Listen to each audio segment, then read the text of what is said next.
Indonesia. Indonesia memiliki kebudayaan yang beragam. Hal ini dipengaruhi oleh warisan budaya dari masing-masing suku di daerah. Keragaman budaya di Indonesia dimulai dari bahasa daerah, rumah adat, pakaian adat, hingga upacara adat. Di sini kita akan membahas tentang kebudayaan Betawi. Salah satunya ialah palang pintu.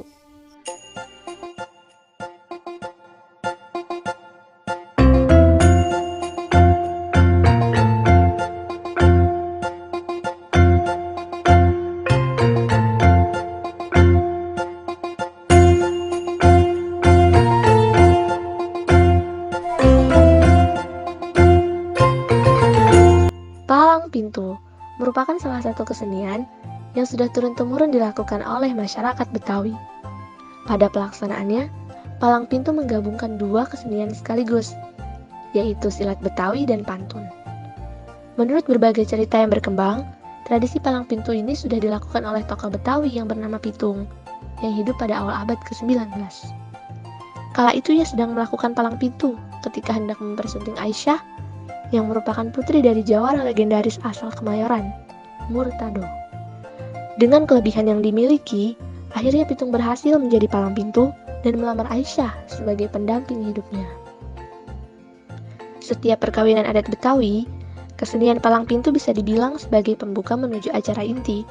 Di sini, masing-masing rombongan pengantin pria dan pengantin wanita akan beradu jawara dalam hal bela diri, berpantun, dan tak lupa kepiawaiannya dalam mengaji.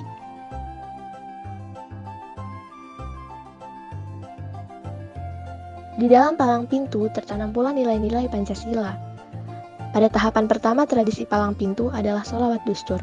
Tahapan ini yaitu ketika calon pengantin pria melantunkan azan sebelum berangkat menuju ke rumah calon pengantin wanita. Kemudian juga pada tahapan terakhir, yakni lantun sike, yang mana calon pengantin pria melantunkan sholawat Quran menggunakan nada sikah atau sike. Dari kedua tahapan inilah terdapat nilai-nilai sila pertama dalam Pancasila, yakni ketuhanan yang Maha Esa, yang mana menjelaskan tradisi ini masih mengedepankan ajaran-ajaran Islam.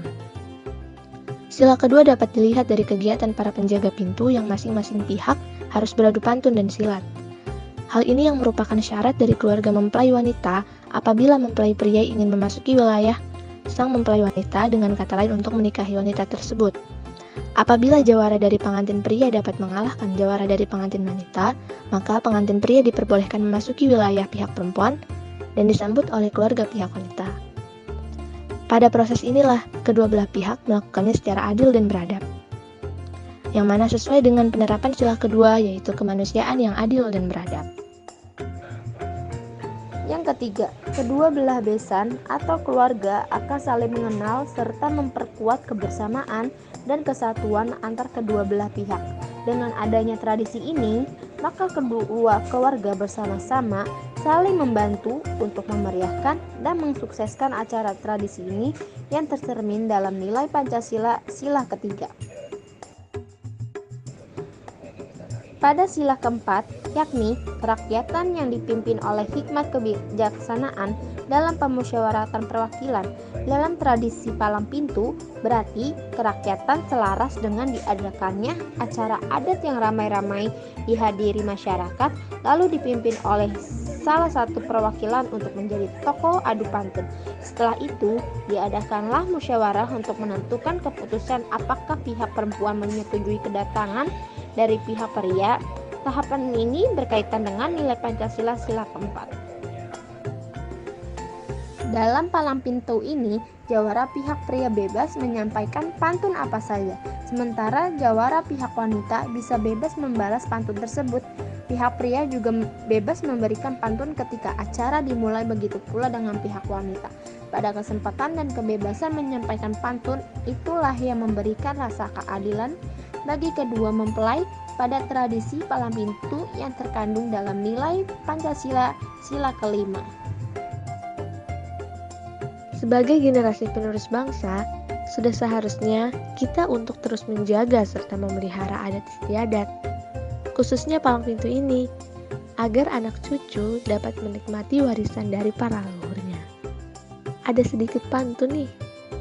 Sembahyang 5 waktu kudu dikerjain, biar sejahtera hidup dan mati. Ini budaya Betawi kudu dilestariin. Kalau bukan kita, siapa lagi?